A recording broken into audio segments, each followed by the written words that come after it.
A young woman vanished without a trace, as if she had simply dissolved into thin air.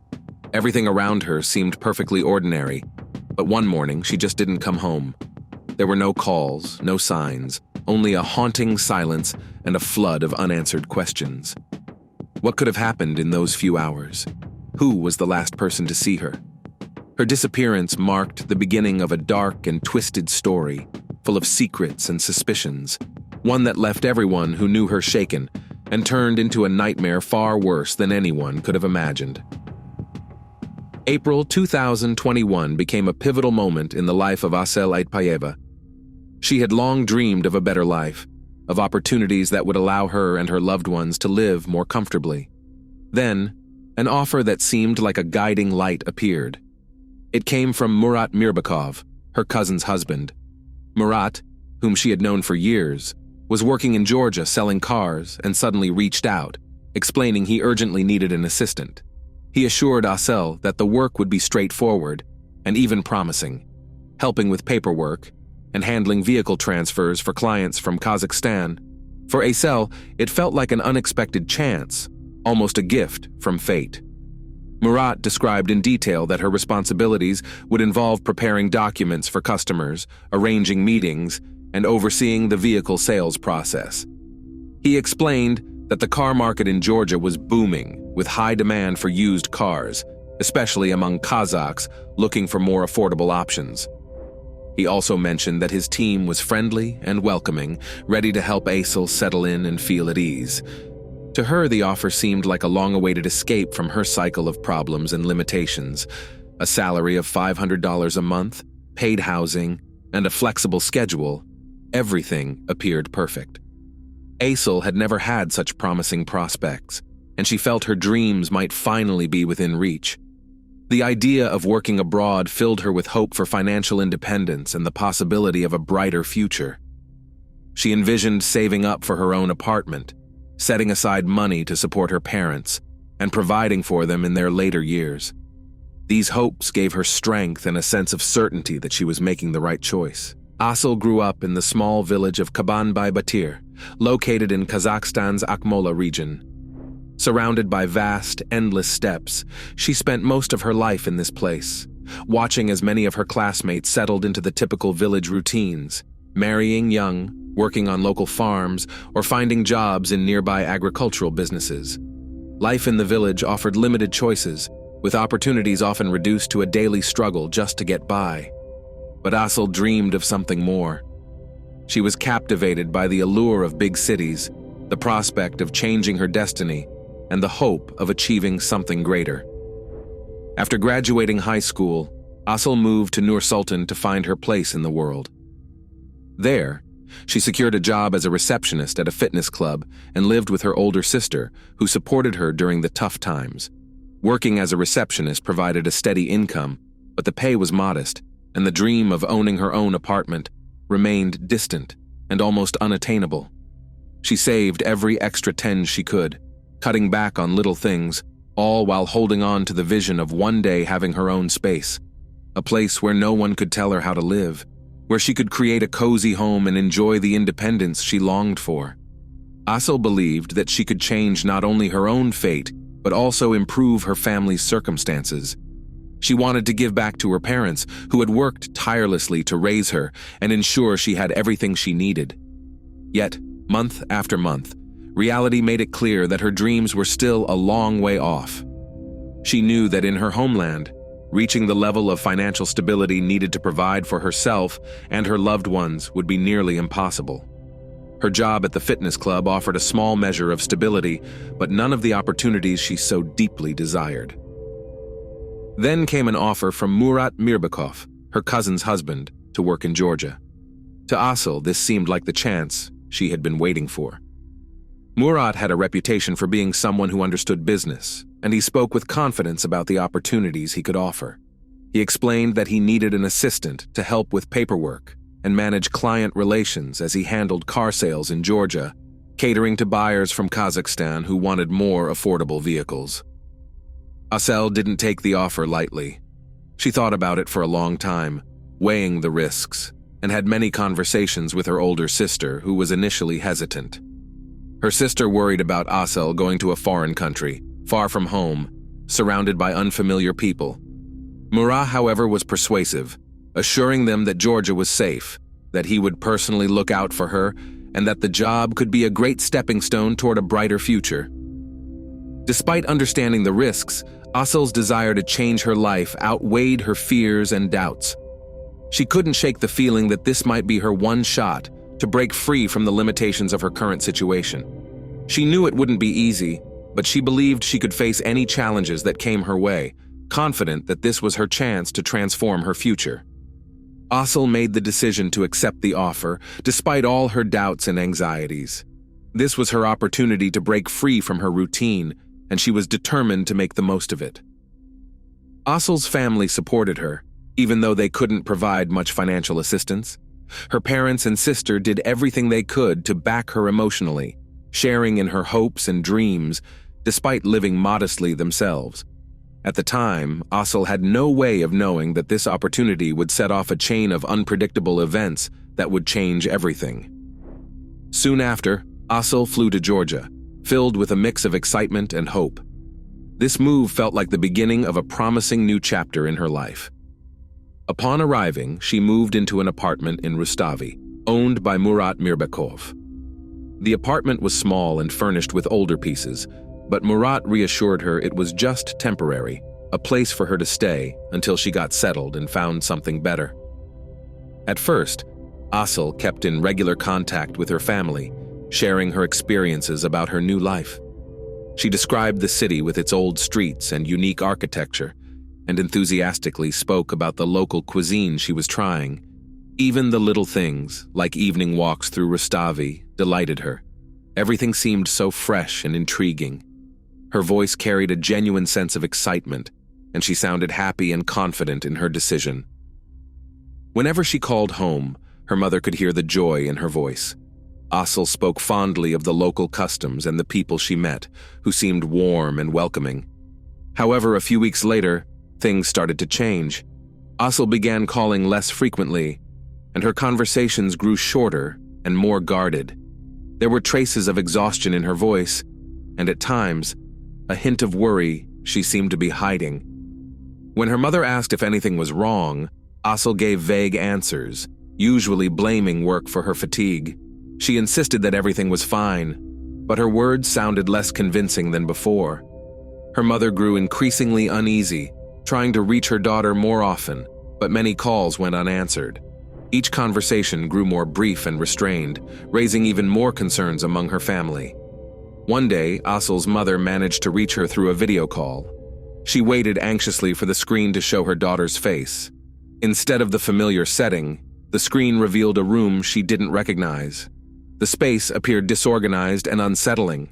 Belongings were scattered around, and the furniture looked like it had been hastily rearranged, as if someone had left in a rush or didn't care about keeping things tidy. Alarmed, her mother asked what was going on and why the room looked that way. Asel offered no clear explanation, brushing it off with excuses about being busy, and she ended the call quickly, mentioning she had a lot of work to do. Her mother's worry only deepened, her sense of dread growing stronger with each unanswered question and each brief, evasive conversation. On the morning of May 6th, in the Didi Digomi district of Tbilisi, a passerby made a chilling discovery: the lifeless body of a young woman lying beneath the windows of a high-rise building. She was wearing only a t-shirt, and initially, no one knew her name.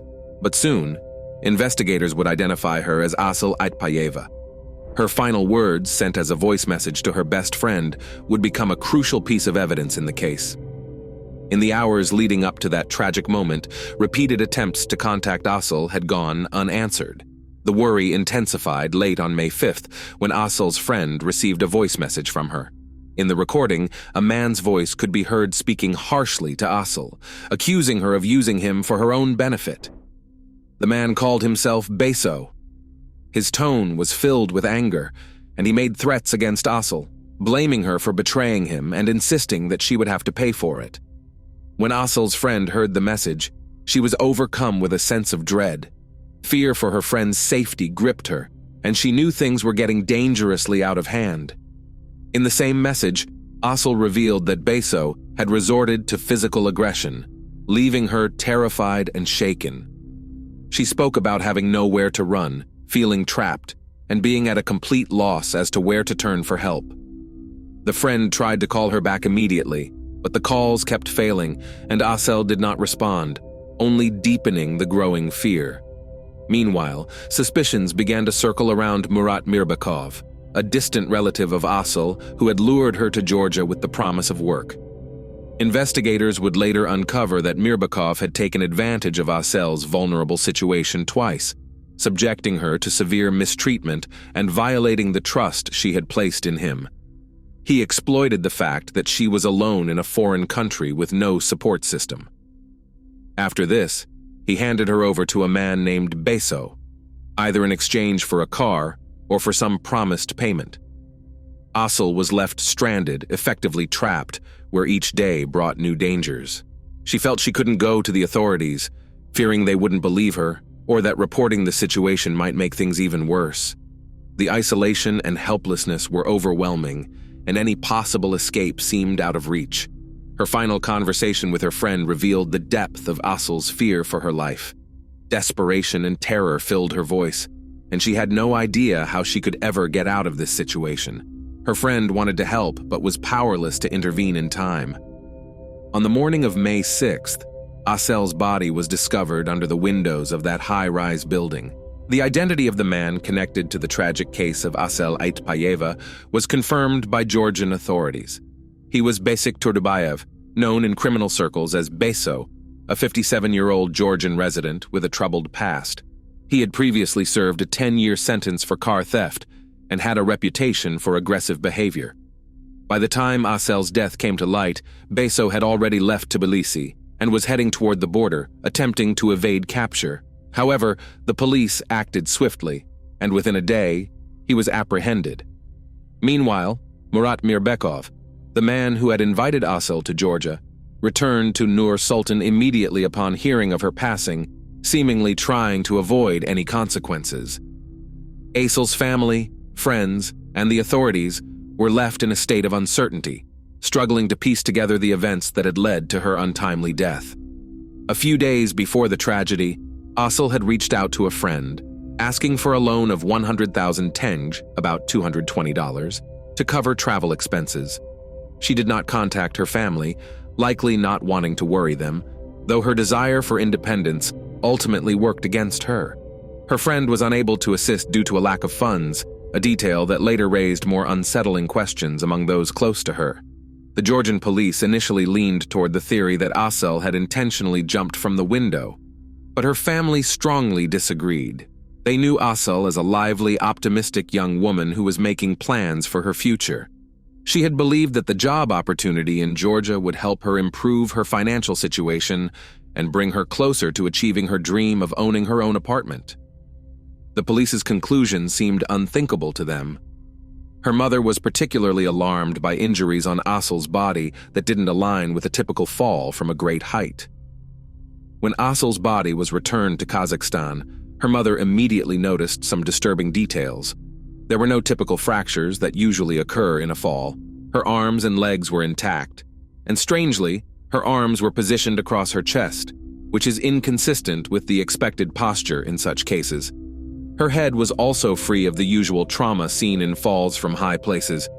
Even more concerning were the internal injuries, a ruptured spleen and other organ damage, suggesting possible severe mistreatment before her death. The body also showed signs of multiple burns resembling cigarette marks, and several of her teeth had been knocked out, raising the horrifying possibility of torture. These unsettling observations only deepened the family's suspicion that Asel had suffered abuse in her final hours. Her mother couldn't believe that her daughter would take such drastic action herself. The grim details that emerged when her body was brought back home only led to more haunting questions, none of which seemed to have any clear answers. An examination confirmed that Asel had suffered mistreatment before her death. Her mother insisted that Asel's body had been placed under the windows of the high-rise after she had already passed, in an attempt to stage a scenario suggesting she had taken her own life. Despite these concerning details, the Georgian police refused to acknowledge any criminal involvement in Asel's death and did not conduct further investigations. Besik Turdubayev, also known as Beso, initially refused to cooperate while in custody. However, after investigators revealed that evidence confirmed an intimate encounter with Asel before she died, he admitted that there had been physical contact, but claimed it was consensual. According to Turdubayev's account, everything started on April 30th, 2021, when he found out that Murat Mirov, the man who had brought Asel to Georgia, had twice subjected her to severe mistreatment. Beso claimed he was outraged and decided to teach Mirov a lesson. He said he confronted and physically assaulted Mirov, then threatened him to ensure he left the country and stayed away from Asel. Following this, Turdubayev allegedly offered Asel a place to stay at his home, promising to protect her. He claimed that Asel stayed with him for several days and that he tried to care for her, helping her cope with the trauma. He insisted that they built a sense of trust, and any intimacy between them was mutual and consensual. Turdubayev stated that on the night of Asel's death, he left her alone in the living room to take a shower. When he returned, she was gone. Beso described finding the balcony door open and looking down, seeing Asel's body on the ground below, beyond a fence. Panic set in. His criminal record made him fear that he would be blamed for what had happened, especially given his association with Asel. Turdubayev claimed he ran downstairs and approached the fence but didn't have the courage to climb over. After standing there for a few moments, gripped by fear, he said he fled the scene, terrified of being accused of causing her death.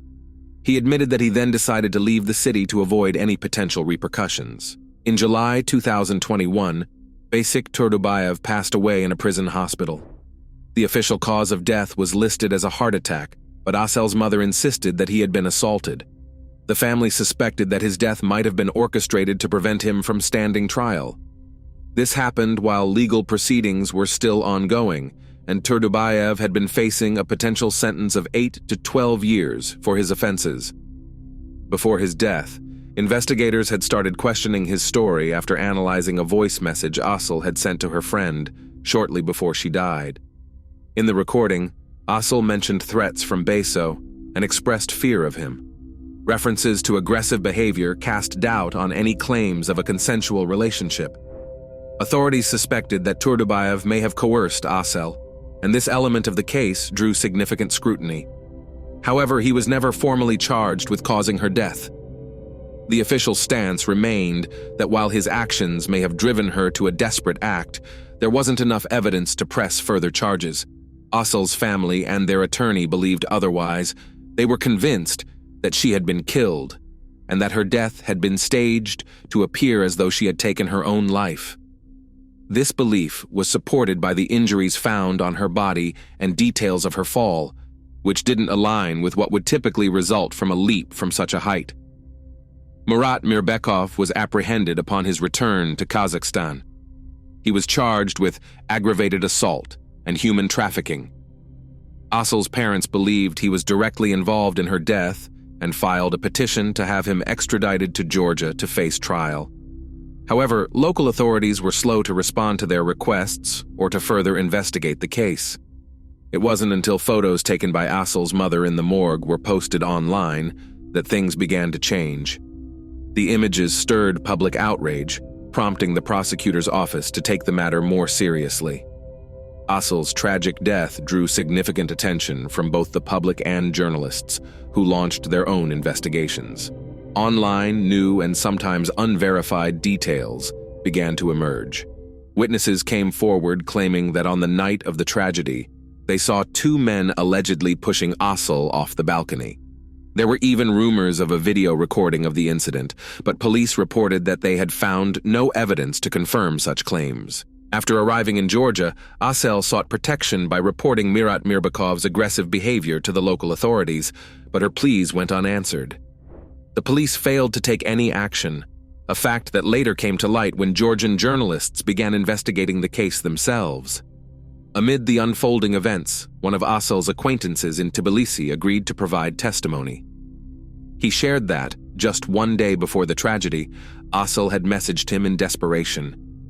In her message, she spoke of Mirov, stating that he had assaulted her twice. She described not only the physical pain, but also the deep psychological distress she felt. She had asked for help, but was reluctant to impose, still hoping she could handle things on her own. Asel felt trapped, stranded in a foreign country with no support network. She told her acquaintance that she was afraid of Mirbekov but was trying to stay strong. She often mentioned feeling as though she was in a hopeless situation, yet she continued to believe she could find a way out. The investigation also uncovered additional details. Mirbekov had not only offered Asel a job in Georgia, but had approached other young women from Kazakhstan with similar promises. He had assured them of high pay, housing, and career opportunities. Fortunately, none of them had accepted his offer. To some, he had sent particularly persistent messages, emphasizing the supposedly unique opportunities he could provide, but every one of the women had declined. Their families later expressed deep gratitude for their foresight, believing it had saved them from a potentially dangerous situation. By late July 2022, the case took a significant turn. Georgian forensic specialists conducted further analysis and discovered traces of Mirbekov's DNA on Asel's clothing, an important piece of evidence. This supported witness statements and substantially strengthened the prosecution's case in court. In the end, the new evidence gathered through forensic analysis, combined with the work of investigative journalists, began to paint a clearer picture of what Asel had endured in the final days of her life. Despite the many obstacles, the truth was gradually coming to light. The trial of Murat Mirbekov in Nur-Sultan became one of the most talked-about events in Kazakhstan. Georgian investigators who were invited to the proceedings presented their collected evidence and findings, drawing even more public attention to the case. When Mirbekov appeared in court, the tension in the courtroom was palpable. Despite the overwhelming evidence against him, he continued to insist he had no involvement in Asel's death or in any aggressive behavior toward her. He claimed he was innocent, asserting that he was the victim of false accusations. His detached demeanor and complete lack of remorse left those present bewildered and outraged. Mirbekov's elderly parents, aware of the gravity of the situation, decided to offer an apology to Asel's grieving family. They hoped that their gesture might bring a small measure of comfort to the victim's loved ones. However, Mirbekov himself remained uninterested in any attempt at reconciliation and continued to deny any wrongdoing. The prosecutor's statement was firm and unrelenting. He presented a narrative suggesting that Mirbekov, in an attempt to strengthen his ties with a powerful Georgian figure named Basik Turdubayev, had handed Asel over to him for personal gain. The prosecutor emphasized that Mirbekov was fully aware of Turdubayev's criminal history and violent tendencies, and he knew he was putting Asel in serious danger. Turdubayev was notorious, with such a fearsome reputation that locals avoided any interaction with him. The prosecutor argued that Asel was subjected to continuous pressure, and that the horrifying events that led to her tragic end were a result of her desperate attempts to escape an unbearable situation. She had been pushed to the brink, seeing no way out and experiencing extreme distress and hopelessness. During the trial, it was revealed that Mirbekov was already a father of two, and his wife was expecting their third child. The court considered these circumstances as mitigating factors, implying that having a family should have dissuaded him from committing crimes. However, despite these details, witness testimonies and the evidence presented clearly pointed to his involvement in serious offenses. It became apparent that neither his family responsibilities nor his role as a father had stopped him from engaging in cruel acts. On August 2nd, 2022, the court delivered its final verdict. Mirbekov was found guilty of human trafficking and acts of aggression. He was sentenced to 15 years in a maximum security prison. Additionally, the court ordered Mirbekov to pay Asel's parents 5 million tenge, around $10,500, as compensation for the emotional damage inflicted. This amount was a symbolic acknowledgement of the pain and suffering endured by her family, even though no financial settlement could ever make up for the loss of their daughter. Despite the verdict and the compensation, Asel's family remained dissatisfied with the outcome. They firmly believed that the case was far from resolved and that Asel had been the victim of a calculated crime. Her loved ones were convinced that she had not only suffered severe mistreatment and exploitation, but had also been deliberately killed. Even after the conclusion of the trial, with a guilty verdict and compensation awarded, the court proceedings failed to alleviate the family's doubts or provide true closure. They continued to hold on to the belief that the full truth had not yet come to light, and that Asel's case deserved further investigation.